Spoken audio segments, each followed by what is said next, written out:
Welcome to techie master. நம்ம இந்த பதிவில் என்ன பார்க்க போகிறோம் அப்படின்னு பார்த்தோம்னா, இதை தொடர்ந்து இப்போ பூட்ஸ்ட்ராப்பை யூஸ் பண்ணி மெனூஸ் எப்படி போடுறது அப்படிங்கிறத நம்ம இங்கே இந்த பதிவில் பார்க்கலாம். இது வரைக்கும் நீங்கள் நம்ம சேனலை சப்ஸ்கிரைப் பண்ணலைன்னா சப்ஸ்கிரைப் பண்ணிவிடுங்க.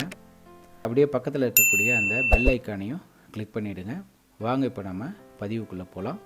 இப்போது நான் உங்களுக்கு பூட்ஸ்ட்ராப் அப்படின்னு சொன்னோம்னா, நான் ஏற்கனவே ப்ரீ ரிக்வெஸ்ட்டில் சொல்லியிருப்பேன் இல்லைங்களா, நம்ம HTML ஃபைல் யூஸ் பண்ணுறப்போ CSS யூஸ் பண்ணுவோம். CSS எதுக்குன்னு கேட்டிங்கன்னா, நமக்கு டிசைனிங்காக. அதாவது இப்போது HTMLங்கிறது ஒரு ஸ்கெலிட்டான் மாதிரி, CSSங்கிறது அந்த ஸ்கெலிட்டானுக்கு மேலே கொடுக்கக்கூடிய ஸ்கின்னு, கலர்ஸு, அதுக்கப்புறம் பார்த்திங்கன்னா இந்த ஹேரு, இந்த மாதிரி சம் டிசைனிங். ஆனால் இதை ஃபங்க்ஷன் பண்ண வைக்கிறது அந்த ஒரு ஸ்கெலிட்டானுக்கு நம்ம இப்போ ஸ்கின் கொடுத்தாச்சு, கலர் கொடுத்தாச்சு, எக்ஸ்ட்ரா திங்ஸ் எல்லாம் நம்ம வச்சு இப்போ ஸ்கெலிட்டானை ஒரு ஹியூமனாக மாற்றிருக்கிறோம். ஆனால் இப்போ அந்த ஹியூமன் ஃபங்க்ஷன் பண்ணணும். அப்போ அந்த ஃபங்க்ஷன் பண்ணுறதுக்கு என்ன தேவை? அதுக்கு நம்ம ஜாவா ஸ்கிரிப்ட், அதாவது அந்த ஸ்கிரிப்டுங்கிறது இந்த ஆக்ஷன் ப்ரோக்ராமிங், நம்ம அதை ஃபங்க்ஷன் பண்ண வைக்கிறதுக்கு இந்த ஆக்ஷன் ப்ரோக்ராமிங் தேவை. இப்போ இந்த மூணும் பேசிக்கான ஸ்டெப்ஸு, இது மூணும் தெரிஞ்சிருக்கணும். அப்படி தெரிஞ்சிருக்கிற பட்சத்தில் தான் நம்ம இங்கே என்ன பண்ண போகிறோன்னு கேட்டிங்கன்னா, இந்த ஜாங்கோவில் நம்ம பைத்தானை யூஸ் பண்ணி பண்ணுறப்போ அது ரொம்ப சப்போர்ட்டிவாக உங்களுக்கு இருக்கும். சரி, இங்கே இப்போ பூட்ஸ்ட்ராப்னு சொல்கிறோமே, அது எதுக்கு அப்படின்னு பார்த்தீங்கன்னா, பூட்ஸ்ட்ராப் CSSல நம்ம எல்லாமே டிசைன் பண்ணலாம், என்ன வேணாலும் டிசைன் பண்ணலாம். ஆனால் இந்த பூட்ஸ்ட்ராப்புங்கிறது ஒரு டெம்ப்ளேட் மாதிரி அவங்களே ரெடி பண்ணி வச்சுருக்காங்க. CSS பேஸ் பண்ணி நிறைய டெம்ப்ளேட்ஸை அவங்களே ரெடி பண்ணி வச்சுருக்காங்க. நம்ம என்ன பண்ணலான்னா, நம்ம போய் எல்லா CSSஸும் எழுதிட்டு இருக்கணும்னு அவசியம் இல்லை. நம்ம அந்த CSS அவங்க பூட்ஸ்ட்ராப்பில் எழுதி வச்சுருக்கிறத நம்ம அதை காப்பி பண்ணி இங்கே பேஸ்ட் பண்ணிட்டாலே போதும். இப்போ பாருங்களேன், நான் அது ஒரு சிம்பிளாக ஒரு பூட்ஸ்ட்ராப் ஃபைலை நான் இங்கே யூஸ் பண்ணுறேன். அப்போது உங்களுக்கு அந்த வித்தியாசம் தெரியும். ஓகே, இப்போ நான் என்ன பண்ணுறேன், இங்கே போயிட்டு பூட்ஸ்ட்ராப் 5ன்னு கொடுக்குறேன். ஏன்னா இப்போ வெர்ஷன் பூட்ஸ்ட்ராப் 5 தான் இருக்குது. ஸோ நான் பூட்ஸ்ட்ராப் 5ன்னு கொடுக்குறேன்.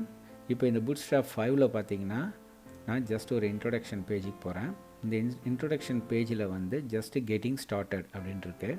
நான் என்ன பண்ணுறேன்னா, போயிட்டு இந்த ஸ்டார்டர் டெம்ப்ளேட், ஸோ இதை நான் என்ன பண்ணுறேன், காப்பி பண்ணிக்கிறேன். காப்பி பண்ணிவிட்டு என்னுடைய HTML பேஜ் பார்த்திங்களா, அதாவது என்னுடைய இந்த HTML ஃபைல் இருக்கு இல்லையா, இந்த இடத்துல நான் என்ன பண்ணுறேன், ஜஸ்ட்டு பேஸ்ட் பண்ணிடுறேன். ஸோ இப்போ இங்கே என்ன தேவை, பாடியில் இது மட்டும்தான் இருக்குது. ஸோ பாடியில் இருக்கக்கூடிய இந்த டெக்ஸ்ட்டை காப்பி பண்ணி ஜஸ்ட்டு நான் இங்கே பாடியில் போட்டுறேன். மற்றபடி இது எல்லாத்தையும் நான் எரேஸ் பண்ணிடுறேன். மற்றபடி வேறு என்ன நமக்கு தேவையில்லை, எதுவும் தேவையில்லை. ரைட், இங்கே இருக்கக்கூடிய எதுவும் தேவையில்லை. சரி, ஜஸ்ட் இது மட்டும் இருக்கட்டும், அவ்வளோதான். சரிங்களா? இப்போது இதெல்லாம் என்ன அப்படின்னு கேட்டிங்கன்னா, நம்ம பூட்ஸ்ட்ராப்குள்ளே ஏற்கனவே அவங்க என்ன பண்ணியிருக்காங்க, ஒரு டெம்ப்ளேட் மாதிரி ஒரு சாம்பிள் ஃபைல் ஒன்று எழுதி வச்சு, அதுக்குள்ளே மேலே பார்த்திங்கன்னா இங்கே நமக்கு என்ன பண்ணியிருக்காங்கன்னா, ஒரு CSS ஃபைலை இன்க்ளூட் பண்ணியிருக்காங்க. ஸோ இந்த CSS ஃபைல் பார்த்திங்கன்னா, இதை என்ன பண்ணணுன்னு கேட்டிங்கன்னா, அவங்க இது ஆன்லைனில் வச்சுருக்கிறதுனால இந்த லிங்க்கை மட்டும் நம்ம ஜஸ்ட்டு கொடுத்துட்டா போதும். பூட்ஸ்ட்ராப்புடைய CSS லிங்க்கை இது சிஸ்டமில் நம்ம ஆன்லைன்லேருந்து அந்த சப்போர்ட்டிங் டாக்குமெண்ட்ஸ் எல்லாம் அதை எடுத்துக்கும். இப்போது ஆன்லைனில் நம்ம ஒர்க் பண்ணுறதுனால, அதாவது நெட்டை யூஸ் பண்ணி ஒர்க் பண்ணுறப்போ அது ஓகே. ஆனால் ஆஃப்லைனில் ஒர்க் பண்ணுறப்போ பார்த்திங்கன்னா இது சப்போர்ட் பண்ணாது. ஆனால் இன்றைக்கி மோஸ்ட் ஆஃப் த பிளேசஸில் எல்லோரும் நெட்டு சப்போர்ட்டோடு தான் ஒர்க் பண்ணுறோம். அதனால் மோஸ்ட்லி எல்லோரும் இதை தான் ப்ரிஃபர் பண்ணுறாங்க. ஏன்னா ஏதாவது நியூ அப்டேட்ஸ் வந்திருந்துன்னா நமக்கு அது இங்கே சப்போர்ட் பண்ணும். ஓகே, இப்போது இந்த ஃபைலை இங்கே இன்க்ளூட் பண்ணியிருக்காங்க. அதே மாதிரி ஜாவா ஸ்கிரிப்ட் ஃபைல் பார்த்திங்கன்னா கீழே அவங்க டிஃபால்ட்டாக இங்கே இன்க்ளூட் பண்ணியிருக்காங்க. ஸோ இது 2 ஃபைல் இருந்ததுன்னா போதும் நமக்கு. இப்போ நம்மளுடைய இந்த ஹோம் பேஜ் ஒரு வித்தியாசமாக, இப்போ இருக்கக்கூடியதை விட வித்தியாசமாக நமக்கு அதாவது ஒரு சின்ன சேஞ்சஸ் தெரியும் பாருங்களேன். இப்போ நான் இந்த அன்வான்ட் இந்த ஹைட் பண்ணி வச்சுருக்காங்க பார்த்தீங்களா, கமெண்ட் பண்ணி வச்சுருக்காங்க, இதெல்லாம் நான் எடுத்து விட்டுறேன். ஏன்னா அது நிறையா லைன்ஸ் இருக்கிற மாதிரி உங்களுக்கு காட்டும், உங்களுக்கு ஒரு கன்ஃபியூஸை கொடுக்கும். ஸோ நான் என்ன பண்ணுறேன், கொஞ்சம் அலைன்மெண்ட் பண்ணிக்கிறேன். இங்கே ப்ரோக்ராமிங் பொறுத்த வரைக்கும் நம்ம இந்த அலைன்மெண்ட் ரொம்ப இம்பார்ட்டன்ட். ஏன்னு கேட்டால் நமக்கு ஒரு சின்ன அலைன்மெண்ட் ப்ராப்ளம் இருந்தால் கூட அது ஒரு பெரிய பிரச்சனையை கொடுக்கும். எப்படின்னு கேட்டிங்கன்னா, நீங்கள் ஃபைலை ரெண்டர் பண்ணி நீங்கள் ரன் பண்ணுறப்போ பார்த்தீங்கன்னா, இங்கே நிறைய டேக்ஸ் நம்ம யூஸ் பண்ணுவோம் இனிமேல் அப்கமிங் டேஸில். அப்போது எது ஓப்பனிங் எது க்ளோசிங், ஏன்னா இங்கே டேக்ஸை பொறுத்த வரைக்கும் HTML ஒரு டேக் ஓப்பன் பண்ணுறீங்கன்னா ஒரு டேக் நீங்கள் அதே மாதிரி அந்த டேகை க்ளோஸ் பண்ணி ஆகணும் ப்ராப்பராக. இல்லைன்னா என்ன ஆகுன்னு கேட்டிங்கன்னா, சிஸ்டம் ஒன்றும் சொல்லாது. ஆனால் சம்டைம்ஸ் பார்த்தீங்கன்னா சிஸ்டம் ப்ராப்பராக அது நீங்கள் க்ளோஸ் பண்ணலைன்னா சிஸ்டம் அது ஐடென்டிஃபை பண்ணாமல் அது விட்டுரும். ஆனால் அது வேறு ஏதோ ஒரு பெரிய இஷ்யூவாக உங்களுக்கு காட்டிகிட்ருக்கும். சரிங்களா? ஸோ இப்போ நான் இந்த ஃபைல் தான், வேறு ஒன்றும் இல்லைங்க, இந்த ஃபைல் தான் நம்ம இன்க்ளூட் பண்ணியிருக்கோம். இந்த ஃபைலையும் ஜாவாஸ்கிரிப்ட் ஃபைலையும் CSS ஃபைலையும் சிஸ்டம் அதாவது அவங்களே டிஃபால்ட்டாக எழுதி வச்சுருக்காங்க. இது நம்ம ஏற்கனவே வச்சுருந்த ஃபைலில் கூட இதை ரெண்டுத்தையும் இன்க்ளூட் பண்ணியிருக்கலாம். ஸோ எப்படிங்கிறத நான் பார்க்கலாம். இருங்க, நான் எல்லாத்தையும் நான் பேக் போய் பார்க்குறேன். பேக் போகிறேன். பேசிக். ஸோ இதான் நம்மளுடைய ப்ரீவியஸ் ஃபைலு. இப்போ நான் என்ன பண்ணுறேன்னா, இந்த லிங்க்கை வேறு ஒன்றும் இல்லைங்க, இப்போ சிம்பிளாக பார்த்தோம்னா இந்த 2 லிங்க்கு தான். இந்த லிங்க்கை தூக்கி நான் எங்கே போடுறேன், ஸோ இங்கே போட்டேன். ஒரு 2 லைன் தான். இந்த 2 லைன் தான் நம்ம பெரிய வேலையெல்லாம் இங்கே பண்ண போகுது பார்த்தீங்கன்னா. That's it. இப்போ பார்த்தீங்களா, ஸோ இது 2 தான், மற்றதெல்லாம் நமக்கு தேவையில்லாத ஒன்று.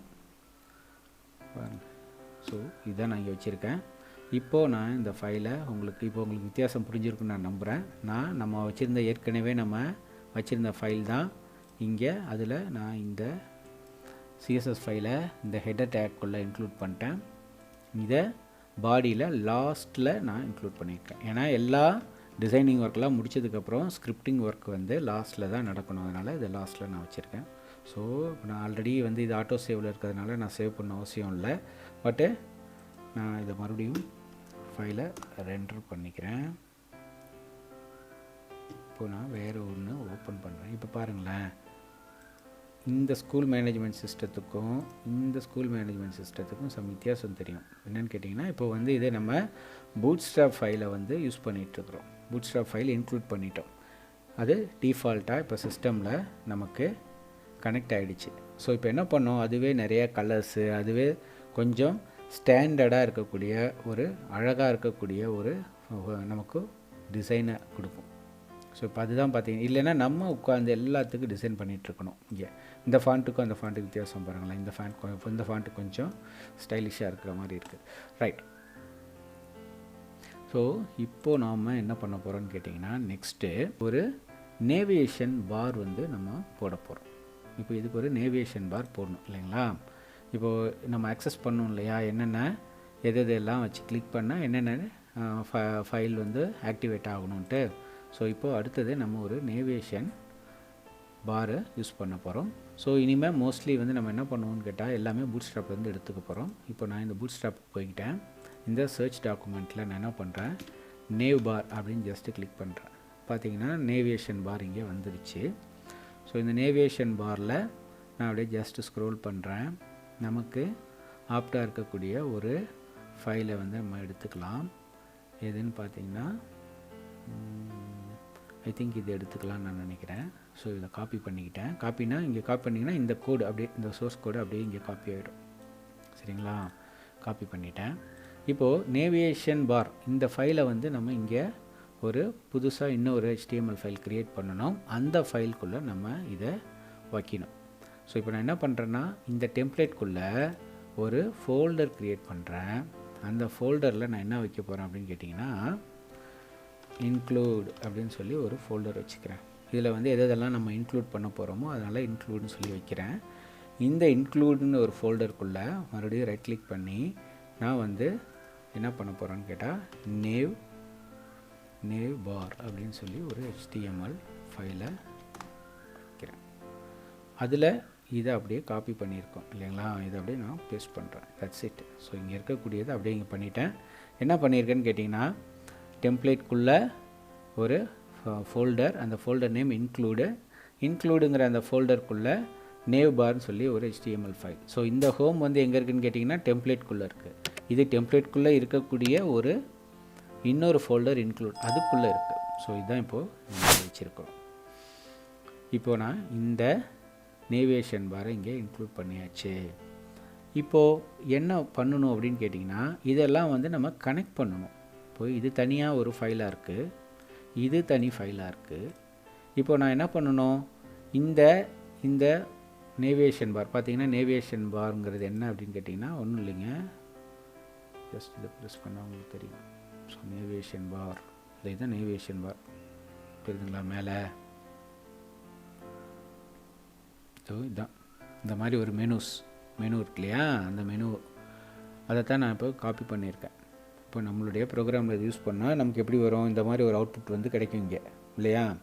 ஸோ இப்போ இந்த அவுட்புட்டு தான் நம்ம இப்போ பார்க்க போகிறோம். ஆனால் இது ஒரு ஃபைலாக இருக்குது, இந்த HTML home.html வேறு ஒரு ஃபைலாக இருக்குது. இப்போ நான் என்ன பண்ணணும்னு கேட்டிங்கன்னா, இனி இங்கே வந்து ஜிஞ்சா 2 குறிப்பாக வந்து நம்ம Django யூஸ் பண்ணுறோம் பார்த்தீங்களா, ஒரு பேஜுக்கும் ஆக்டிவேட் பண்ணணும், ஒரு பேஜில் இருக்கக்கூடிய இன்ஃபர்மேஷனை இன்னொரு பேஜுக்கு பாஸ் பண்ணணும்னா இந்த ஜிஞ்சா ப்ரோக்ராமிங் வந்து ரொம்ப ஹெல்ப்ஃபுல்லாக இருக்கும். ஸோ நம்ம அதை யூஸ் பண்ணி தான் நம்ம என்ன பண்ண போகிறோம்னு கேட்டிங்கன்னா, இந்த கோடிங்ஸ் எல்லாமே நம்ம இப்போ உள்ளே எழுத போகிறோம். இதை தொடர்ந்து வரக்கூடிய பதிவுகளையும் பாருங்கள், லைக் பண்ணுங்கள், சப்ஸ்கிரைப் பண்ணுங்கள், உங்கள் ஃப்ரெண்ட்ஸுக்கு ஷேர் பண்ணுங்கள். Thank you guys, see you.